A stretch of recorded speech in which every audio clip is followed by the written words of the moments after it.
Yeah. All right. And I think we mentioned in the email that we are going to be recording these groups and posting them so that people who are not in the work group who might have opinions can let us know what they think. And it's an attempt to be more transparent in our decision making here. And I don't know what together mode that just popped up in the corner of my screen is, but apparently we're all sitting at some very comfortable looking chairs. That's just a Teams, I think, thing. All right. Of a way of viewing more people, things like that.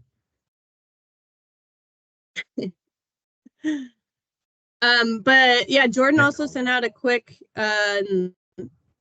agenda for today. We wanted to get this on everyone's calendars pretty quickly because we just have a really short timeline. And so today the idea is a little bit more of like kind of introducing what we're doing, brief kind of conversation about what we're looking for, and thinking about our next meetings, kind of when they should be, what we want people, what people should kind of think about before them and things of that nature. But I think I don't have the agenda in front of me, but I'm guessing the first thing is introductions. There should be. That is the first thing. All right. So we can start there. I think, so my name's Annie Borton. I'm a resource counsel at OPDC. Before this, I was a juvenile attorney doing dependency and delinquency in Multnomah and Washington County. And I was also a criminal attorney before that in Washington County. And prior to that, I was a legal assistant, dockets. I did a lot of different things at MPD in Multnomah County for about four years before law school. And I also internally to OPDC, I work with the PCRP program, which means I get to work a lot with Dana and Shannon, who you'll hear from shortly. And yeah, that's me, and I'll turn it over to Jordan. I'm Jordan Hubert. I'm one of the resource counsels at OPDC. Before that, I worked for about 8 years at Public Defender Services of Lane County doing criminal law cases. My job here is somewhat similar to Annie's, except I do criminal stuff instead of juvenile stuff. I'm going to kick it down to Patrick, because that is a really cool Star Wars poster behind you. Thank you. My daughter put that together, actually. My name's Patrick Fenner. I'm a non-PCRP case manager, and I've been doing that for, I don't know, a couple of years now. But before that, for about 10 years, I was a case manager for a consortium here in town, working primarily with juvenile dependency cases, but I've also worked on criminal cases, juvenile delinquency cases. I came from a DHS background before that, where I was a case manager in a bunch of different capacities. And I also spent some time in the child welfare program for the Klamath tribes. So that's where I'm at. Oh, and I know Dana and Shannon through our professional working. I haven't seen you since Denver, but yeah. Why don't we throw it to Dana then to introduce next, and you can throw it from there, Dana, to whoever next. Perfect. Dana Brandon, I am the Senior Case Manager Administrator for the PCRP program. So I've worked in public defense my entire career. I started out in Multnomah Defenders as an investigator there, mostly primarily in juvenile cases. I then went back to school and got my master's degree in social work and came to contract with OPDC. So for the last 10 years, I've been administering the case manager function of the PCRP program. And I will send it over to Shannon. Remember to unmute this time. Okay. Hi, my name is Shannon Getman. I am currently the junior administrator for the PCRP program, where we oversee the case managers. I started way back in the 90s at DHS as a caseworker here in Portland.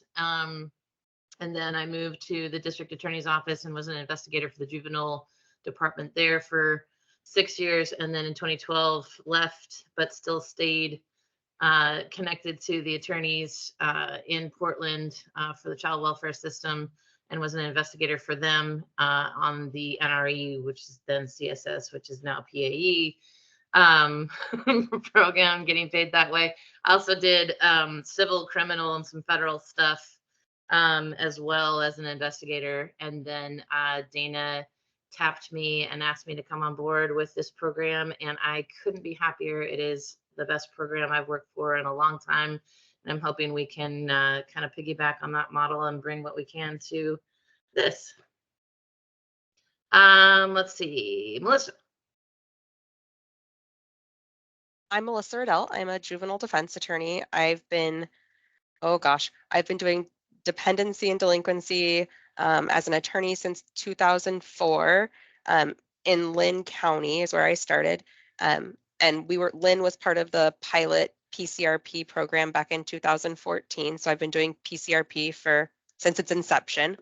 Now I do cases in Lynn, Benton, and some conflict cases other places, but have a lot of experience utilizing case managers.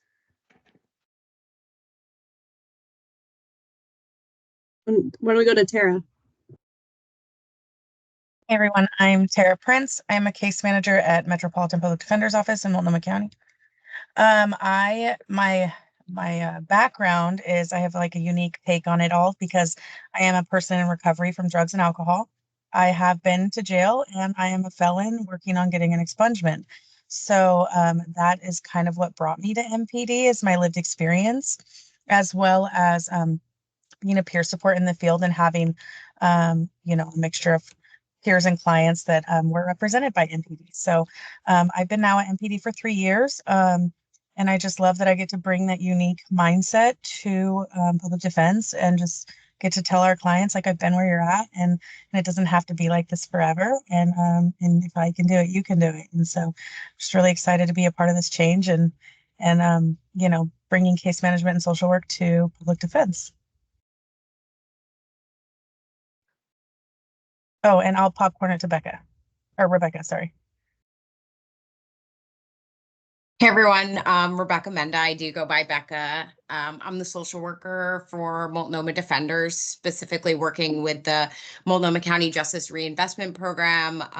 For those that aren't familiar, they're folks that are facing presumptive prison felonies and are eligible for this particular program, and trying to get them connected and advocating for people to be supervised in the community versus going to prison. I've been here at MDI for a little over 2 years now. Learned a tremendous amount about the criminal legal system, what's working, what's not. Prior to that, I was on a specialized outreach team here in Multnomah County doing mobile mental health and rapid rehousing. And prior to that, I was in transitional housing here in Multnomah County. So that's really where my background and expertise is, in mental health. But my involvement in this system goes back now over 15 years ago. I was tutoring in one of the state prisons in New Jersey, and then in graduate school working in mental health in one of the state prisons for quite some time. So I'm really happy to be here also and make some changes, hopefully. And I think Lee is last. Hi, everyone. My name is Lee Wichaki. I'm an attorney. I work with Becca at MDI in Multnomah County. I do adult criminal defense, and I'm also our firm's labor union president. Our firm is interesting in that we have both a PCRP division and an adult criminal division. So we've got one case manager for our 4 PCRP attorneys, and of course, she's funded by OPDC. In our adult criminal division, we have one social worker, that's Becca, who I work with, and 2 case managers for our 30 plus attorneys, so a more unfavorable ratio. And OPDC does not currently fund Becca or our case managers. They're grant funded, and there are strings attached to their grant funding, so they cannot serve many of our clients. It's very limited who they're able to help. And one of my big goals in being on this committee is I really hope we're able to get no strings attached case managers and social workers flooding the public defense offices because this grant funding quilt work is just not going to work. It leaves too many of our clients underserved. Awesome. And I think Michaela just joined us here. We just finished introductions, which we probably won't go back through right now, but we'd love to hear from you and hear kind of your background, who you are, kind of where you work, that kind of thing. Yeah, apologies, my court hearing ran late. My name is Michaela Avery. I am one of the independent contractors with PCRP in Multnomah County. My background is I have an LCSW, leadership in criminal leadership, and then my diploma in therapeutic life story work with traumatized children. My area of expertise is working with clients with disabilities across the lifespan and families involved in child welfare. Great, thanks everybody.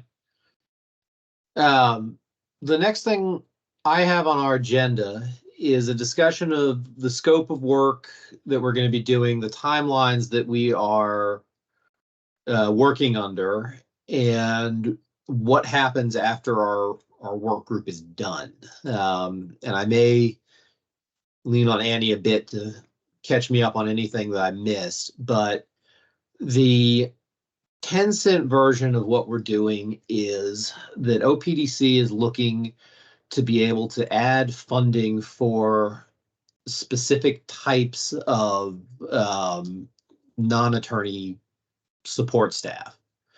So we've got the social worker and case management group. There's another group handling investigators, mitigators, paraprofessionals is another group, IT tech support is another group, with the aim of coming up with two things at the end of the work groups. We need a qualification standards. So, what do you have to have? How do you qualify to be paid under OPDC's structure, whatever we come up with? And we need a performance metric or a set of performance metrics that we can use to evaluate what work is being done and to tell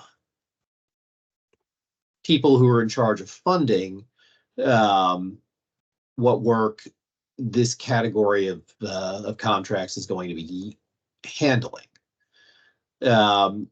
We've got about a week and a half to do that because what we create needs to get to our commission to approve, to then go into a legislative request, which the legislature has to figure out and deal with.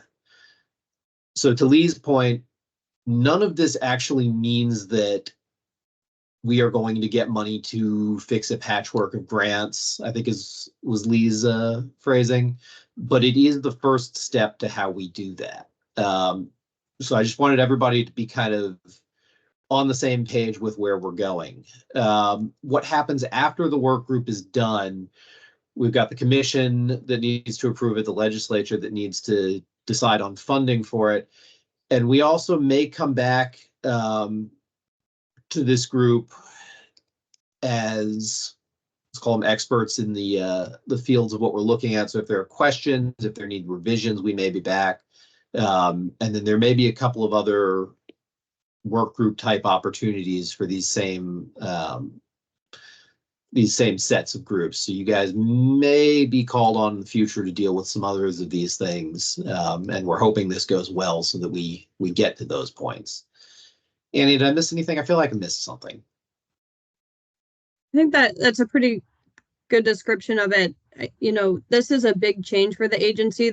A lot of this comes from the Moss Adams study, which has laid out, I think Jordan included that, has laid out kind of the importance of, what case managers, social workers, legal assistants, paralegals do and how necessary they are to make this practice function.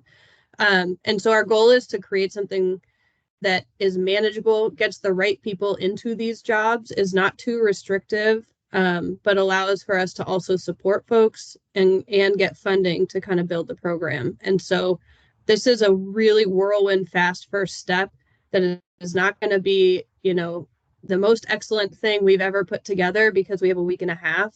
it is a starting point to kind of move forward from there. And I think the goal is, I would say maybe in the future, I have hopes that this group will continue to kind of help us build more kind of structures and supports as we grow this stuff, similar to what we have in the PCRP program with our administrators.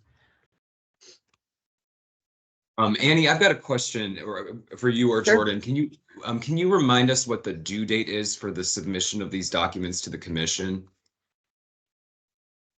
I off the top of my head, I want to say it's May 8th or 10th. But that's like I think we want our stuff a little bit before that. Is that right, Jordan? I think the commission meeting is on the 8th. So it's the Documents 1st. need to be to them a week ahead of time, a minimum, minimum. So Which should we means say our stuff 5/1? we're hoping for by the 25th to have time to polish it and put it into the commission meetings. So about a week and a half. Yeah. And Dana sent around the PCRP stuff that we use and has been pretty functional, and kind of like Dana said, she's been doing that for 10 years. Kind of the way that I see this, but this is, I guess, before I jump into that, we're the agency, I guess, right, Jordan and I, but really this is something that we want to make as actually useful as possible. And so this is a work group. We really need your guys' help to make sure that these make sense. And it's not just us coming in and saying, these are the standards and what's needed. And so, like the PCRP things have been developed over a long time with a ton of input, and I think are a great starting point, and then a good thing to kind of look at and for how we transition some of that to criminal. And the way we formed this work group was trying to get social workers, case managers, and attorneys. So there's 2 of each, excluding Dana and Shannon because they have all the experience with the administrative stuff. And then a rural, as much of a like kind of different practice type that we could find. So like rural, criminal, juvenile, we're a little metro heavy because we don't have that many social workers doing this work outside of metro area. But that's kind of the goal of kind of why we made this work group and what like the kind of makeup of it. And now I just lost my train of thought where I was going on that. But so we have some of these basic standards on PCRP, and I think those are kind of a good starting point for us. One other thing to kind of, I wouldn't say to model what we're doing, but to look at to kind of understand if you have questions about like what does it mean to have qualification standards and performance standards, is for attorneys, we have our attorney qualification standards on our, that attorneys say, if you want to do misdemeanors, you have to observe a certain number of trials or have practiced in a certain manner for a little while to take this type of case. And the state bar has performance standards of things like you should meet your client within 48 hours and things of that nature. They're going to look different for social workers and case managers. But that's the kind of the idea of like kind of the basics that you need. And then what does it actually mean to do the work? Does anyone else have questions on this? Yeah, well, I'm wondering, so you've described the second document being performance metrics. How would that be either similar to or different from the OPDC case manager practice principles document, which was pretty long? Like, I don't think we're going to have time to generate something like that in 2 weeks. But is that kind of what we're shooting for with the performance metrics document? I would say ultimately we want something probably similar to that, but in the meantime, I think we can't do anything that in depth, and so it may be that we pull back from that and create a shortened version for kind of all performance stuff. But that's why I think seeing how this group can develop, these are like important things and people working with vulnerable clients, and so we want to have kind of develop that over time. But this initial push is a little more slapdash. The other piece to know is the legislature did approve funding for case managers for criminal, I think 20. And so that is something the agency does already have some support for. We're figuring out kind of what that means, but this group is kind of going to help us determine how we think about like those contracts and what they would look like in practice. And Annie, sorry, just Yeah, another question about that.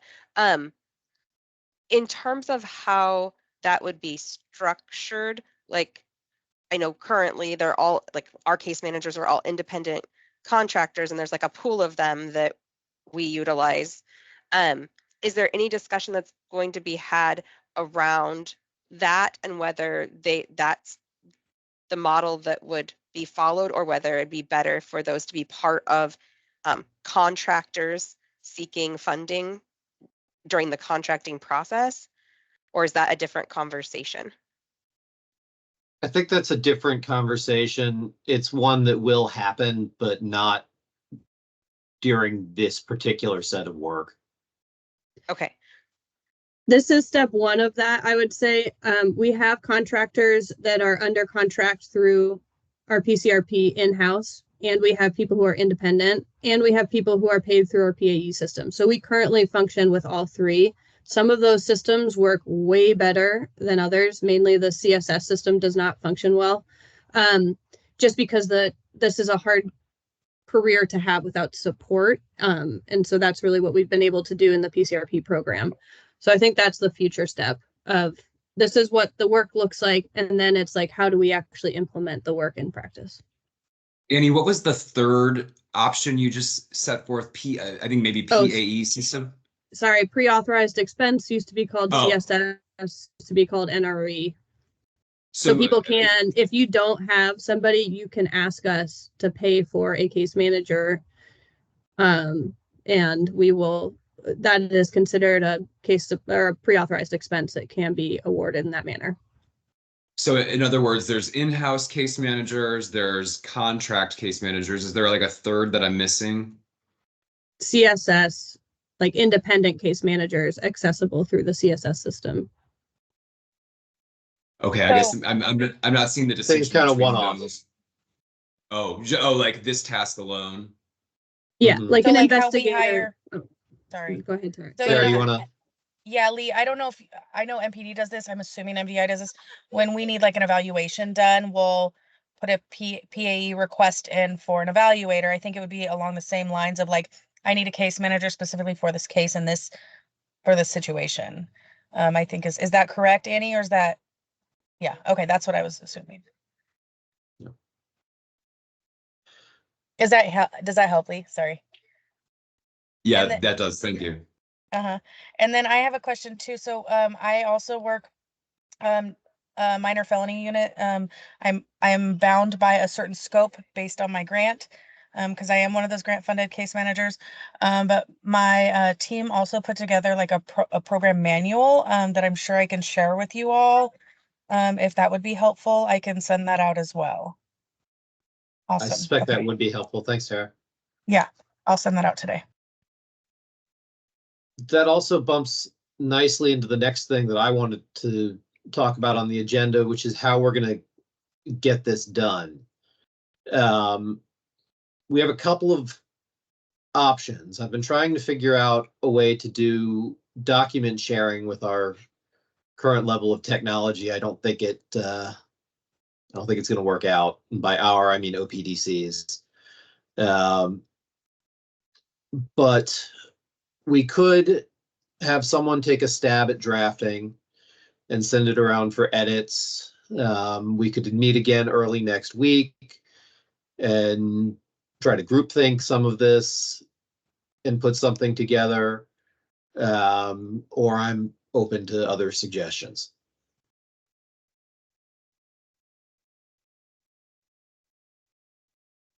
Don't everybody suggest things at once. I mean, I'm a big fan of divide the labor.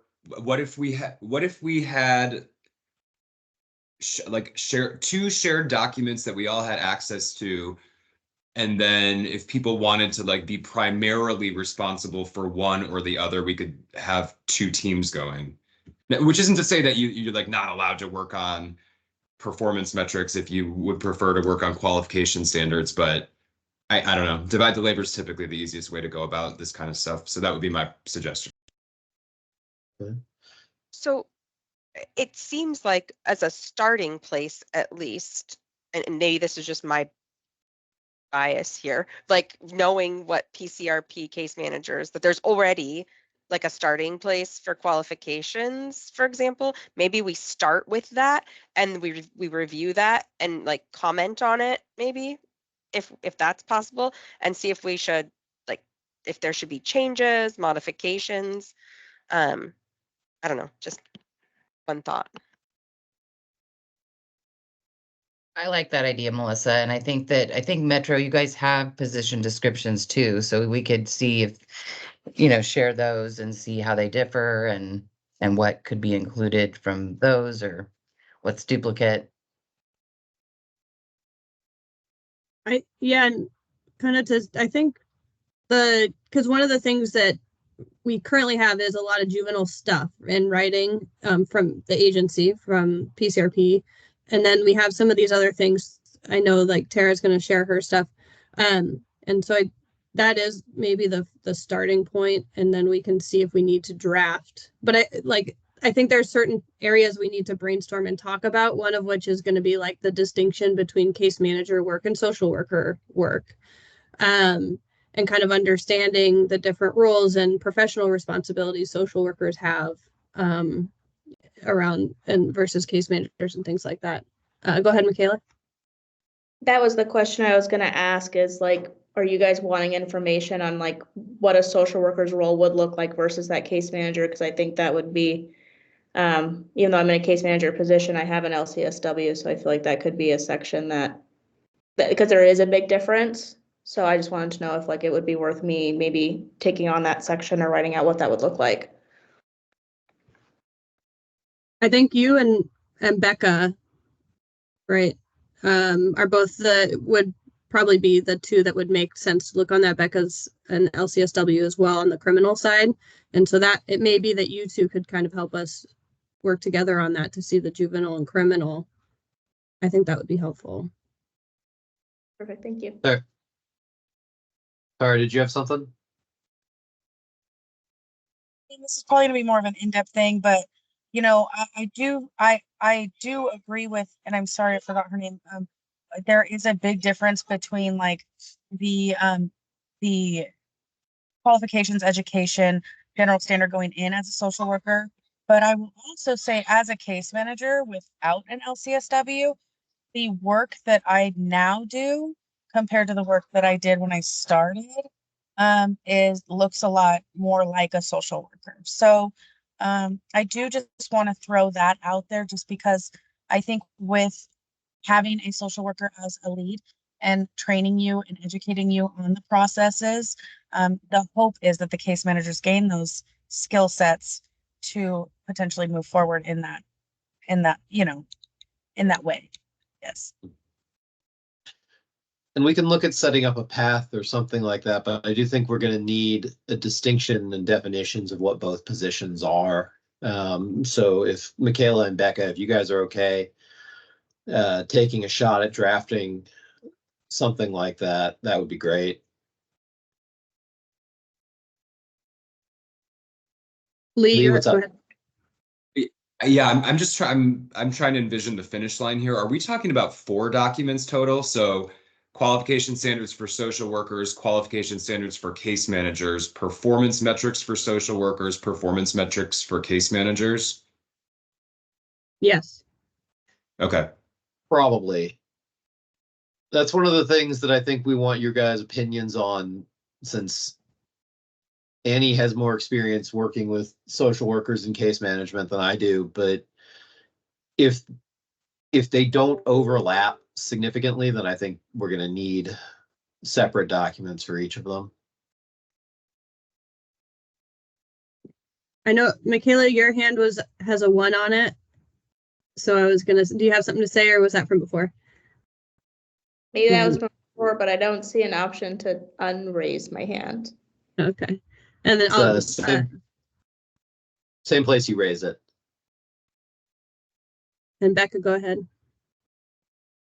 Something that I've been thinking about, that I don't know how necessarily it would be tied into looking at standards and qualifications, but that social work is such a wide scope of expertise and people coming from such different backgrounds that there are folks I think that would be coming in with maybe on paper the qualifications, but no related experience. And so I don't know if that's something that can be worked into some of the qualifications, because I do think it's very relevant. Like, my area of expertise is mental health, and it is very relevant because we're working with so many folks that are going through the mental health system as well, but some people coming in with irrelevant experience. And I don't know if there's some way to work that in, but it has been a thought. I So think, two go ahead, Jordan. thoughts on that, Becca. One is I think you're right. And I think based on some of the feedback that the Moss Adams report got at the commission, we want to make sure that there are many pathways into this work, while we maintain a standard that people need to meet in order for OPDC to fund them. We don't want to needlessly exclude people because they don't have a certain degree or something like that. And we want to acknowledge that sometimes life experience is perhaps a better way to get the skills that you need to do the work. So we do want to include that. The other thing is, and I will send these out after the meeting, but it might help to take a look at some of the attorney qualifications and the way those are laid out. They're not my favorite document in the world that anybody's ever written, but they might give us some idea of how we can structure different specialties or different areas of expertise if we decide we want that in the document. I think too that this is another chance of like trying to remember right now we are trying to probably be pretty broad, but if we continue working, it may be that we develop some of those pathways to growth, kind of like Tara was talking about, like someone who's just starting, maybe, you know, in attorney qualifications, we limit the seriousness of the case, but thinking about, you know, how somebody would grow in their career, and kind of allowing for that, I think would be important. That might be beyond our, I think it's beyond our scope right now, but that's a reason for us to continue this group in the future. And I think we really, that kind of speaks a lot too to kind of what other administrative and other supports would be required to kind of make these things function, because that's a lot of work that we're talking about. Yeah, so I think there's a lot of work to do here. Dan, I see you've unmuted yourself there. Yeah, well, I was just going to say that just for reference, that like under the PCRP model, we recruit and contract with folks that have lived experience, our case managers. We've also had licensed clinical social workers. So the role essentially has been the same. And then I think the attorneys really benefit from being able to choose from a pool of people where they may really prefer and need a clinician or someone with that clinical background for that particular client or charge. But then, you know, the peer mentor experience can be incredibly valuable for particular clients too. So that's just how it's been structured under PCRP, and something to think about.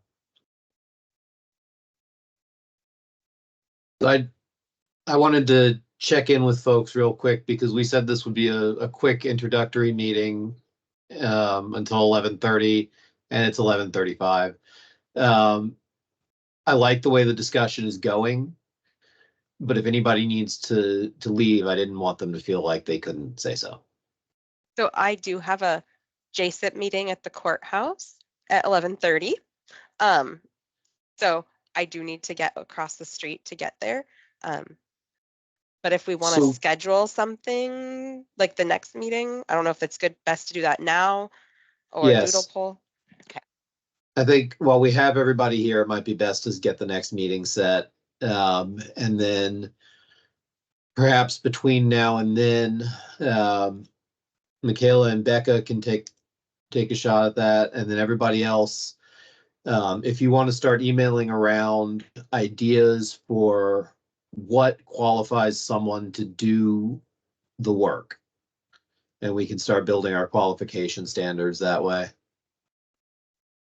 Are those attorney standards, sorry to interrupt, are the attorney standards easily accessible, or can you send those just as a reference? I will send them. They are kind of easily accessible. They're on the OPDC webpage, but you might have to dig a bit for them. Okay. I think there's a new provider page, it's called, that has links to them, but I'll send them around as soon as we're done. Yeah, so scheduling. What day do we want to start looking at, Jordan? Because I know the two of us have some, we're going to a conference next week. Annie and I are available Monday morning, or at least I'm available Monday morning. And then Wednesday afternoon is a maybe, and Thursday I'm available. So I can start that out. I think the two things to consider, maybe having experience trying to schedule juvenile, I think it's usually easier to throw out a couple of dates and see if they work for anyone. So let's just try Monday at 9. I'm in trial on Monday and Tuesday. Okay. What about let's try Thursday morning at 9. And is it for how long? I have a 9:30. You have 9:30. What about what's your morning schedule there, Melissa? I can do, well, I am open between 7:30 and 9:30, and then from like 10 until noon. Or so let's look at who's available at 10 on that Thursday. So I actually teach Thursday mornings until 11. What about 11 to noon? And 11, maybe 11 to 1. Oh, and Patrick, that works. Lee. I hate to say this, I'm double booked for trial next week. Friday's the only day that works for me, but I work with Becca, so if you guys need to meet on Thursday, I can just pass along whatever comments I have to her and get her notes after the meeting. Well, what do you guys think? Should we try and meet all on Friday? Is that pushing this too late? Or should we do this, try at 11 on Thursday? Can we do maybe 2 meetings so that way we can like incorporate both where we meet like Thursday and Friday or something like that? Because my Thursday's all the way open. But it sounds like the majority of us are, so maybe we have like 2 separate times to meet, fill everybody in on what happened earlier, but also give the people that weren't there an opportunity to fill it, put into. Well, and I don't know what other people's thoughts are, but I'm not necessarily opposed to like working on I know it's a short time frame, so I'm not opposed to if it has to be outside of typical work hours, I'm not opposed to making that work too, if that would work for other people. Why don't we start with Thursday at 11? Does that work for you, Michaela, that you're done teaching then, or is it like 11:15?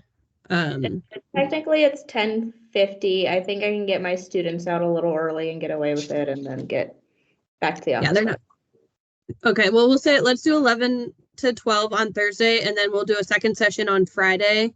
And then I think this will be a combination of trying to review the documents that we have and share ideas back and forth. And we can kind of refine it from there. I think Jordan and I will try and shape things as much as we can just to like a manageable thing. But we would really do want this to be as much a group project as possible. Well, and then, sorry, Annie, didn't mean to interrupt you.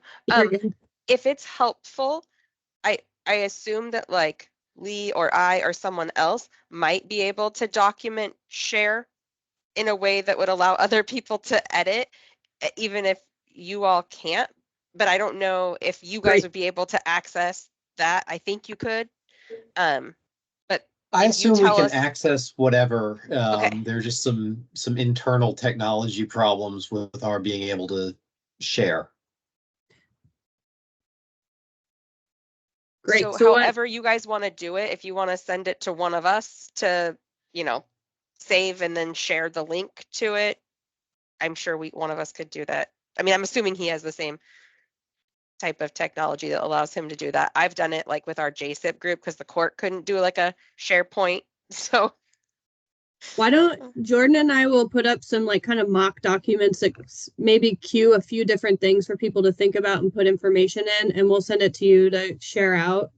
Does that sound like a good start? And then maybe Becca and Michaela could kind of, I don't know, if they can figure out their own thing and then figure out how to get that to you to be on the same. Is it a site or just like an individual document? I think it'll just be, well, what I know how to do is just like shared documents or a folder. I can figure that out. Okay. But And so then, if somebody else has better technological skills than I'm happy to have them do it too. awesome. And then Friday, what time morning, who does what works Friday? Does Friday morning, raise your hand if a Friday morning works for you at some point. All right. Friday afternoon, early afternoon, raise your hand. All right. So what about Friday at 1:30? I know, Michaela, none of those work for you. So, but you're coming on Thursday at 11. So Yeah, I just have an FDM Friday from 1 to 2 that like I have to be at because it is, I have to Okay. be there. But I could come after that and get coverage for my 2 o'clock FDM. let's do Friday at 2. Go from there. Awesome. We'll plan on these being an hour, but I think if people, those that can, if they want to stay or talk more, we can always do that since we'll have the shared documents to kind of come back to. And then Jordan and I will also work on maybe. Oh, go ahead. I say I'm going to block the Friday one from 11 to 1, just so we have it blocked out if we need it. Friday is 2 to. Sorry, longer, the Thursday yeah. one from 11 to 1, and Friday we'll block out from 2 to 4, just in case we need it. Great. And then we'll kind of go from there, and maybe we'll schedule some time the following week. We'll do a doodle poll to get some times now. But we want to let you guys all get out of here. Melissa, you're already late for your JSIP meeting. So yeah. But anyone else, if you have questions or kind of want to talk about anything, this is also a good opportunity kind of about stuff. But if not, y'all can also go get lunch early. And I did one thing, Michaela, I'm going to email you directly. If Also that's okay. remember, this is recorded and going to be posted online. Too, and gave you my phone number so we could try to maybe set a time. Okay. The other thing that I wanted to mention that I saw was in the email that you had talked about in terms of ethics, that I didn't know if that was going to be addressed. It's definitely been something that has been an important topic to me since I started. There's been a lot of learning there. And so I'm curious if we're going to address that at any point. yes, I think we have to. And I've been looking into that as well. And Dana and I have been talking about that quite a bit as well. But I think we do need, because we're going to need to address licensing requirements if we have any. That would be at social workers. And we will need to address ethical responsibility, because if there is an ethical responsibility that contradicts somebody who's revealing something in a public defense context, we need to be aware of that and kind of how that works or what exceptions there are. So yes. Cool. And then the other thing we will probably need to talk about at some point is ratios of social worker, case manager to either case or attorney load. Yeah, I was going to ask, is there a ratio or an ideal ratio for PCRP case manager to attorney? We're currently set up for 1 full-time case manager per 3 lawyers. And Wow, that was modeled after Washington and I think other states, but it might be worth looking at. Yeah, that's a good ratio. My thought is that it should probably be smaller for adult criminal work, just because in PCRP, a lot of we have clients who are babies or children who don't need a case manager. In adult criminal, there's a higher need for social worker and case manager services. So I don't envy the person that's going to have to come up with that ratio, but I think it should be more favorable to the clients than what we have for PCRP. So these are the people who have to come up with that ratio.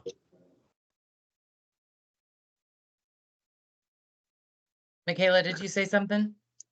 I said I would agree because the work from criminal to the juvenile side just looks different. In terms of like more vetting of services and a lot more things to consider. So it is just is more time consuming. So I think that would make sense.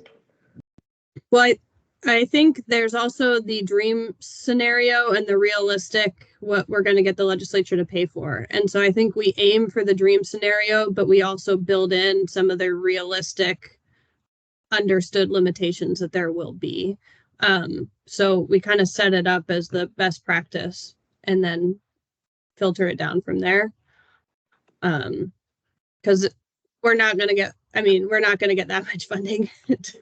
Well, and the other thing about PCRP is we're only taking like 10 to 15% of that attorney's caseload. So we're not handling all their cases. We're just handling a small percentage.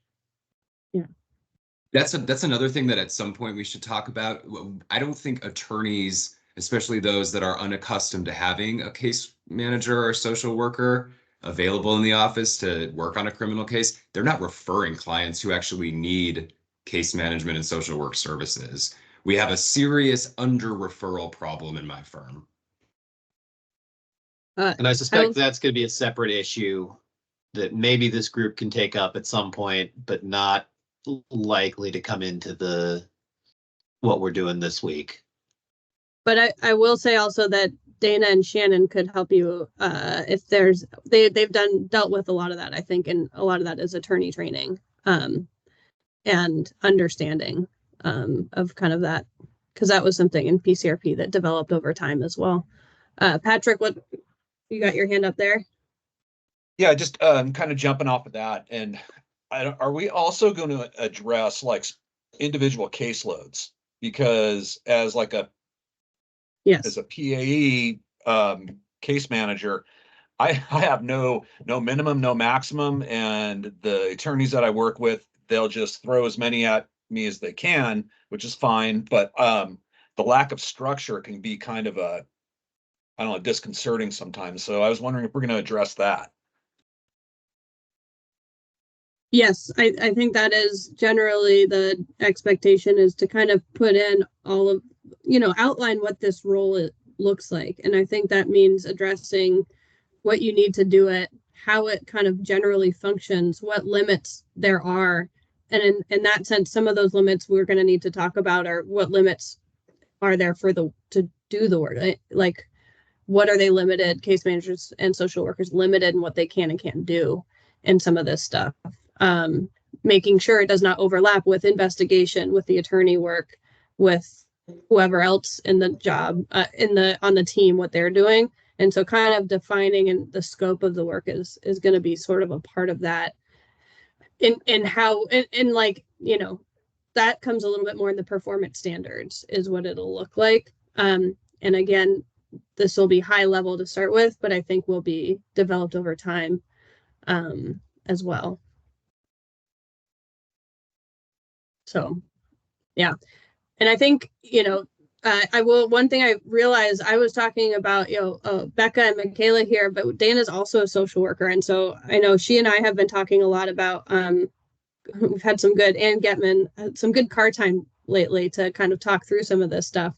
But it may be that she would also be a very good resource to help y'all in drafting and figuring some of that stuff out, especially with the 10 years of PCRP management experience. Thanks, Tara. Thanks, Tara. Sorry to just throw out Dana volunteer for you, but no, that's fine. I'd be happy to be a part of that. Because there's some cool stuff out there. Anything else people want to talk about? This seem manageable and totally doable in a week and a half? Yeah, not at all. I know. It's a great group. I'm excited about it. Yeah. Yeah. Well, I think we're very excited to have you guys. Yeah, it's really exciting that this is being recognized as an important part of the defense team. For those that are doing this work, like I know, Patrick, you've been doing this for a really long time and probably have seen the most changes in kind of what it means to be a case manager and do this work. And so it's just awesome that there's finally some recognition for the importance of it. So this is exciting. My parting thought will be, I come from the before times when I couldn't tell clients, we have case managers on staff now that can help you with that. It's so nice. The hard part is when I have to say, we have case managers, but they're under quota right now for their referrals and they can't help you unless you're BIPOC. So you're going to go in a queue and kind of wait, and hopefully you don't lose your phone or your housing by then. And when they finally call you. Anyway, so yeah, this is awesome. I'm glad we're like all getting in on the ground floor. I hope we're able to solve some of the problems here and actually, I don't know, get case managers in every office. Yeah, that would be awesome. Fingers crossed. Okay, have a good weekend, everyone. Thank you all. Thank you. you. Bye. Thanks. Bye.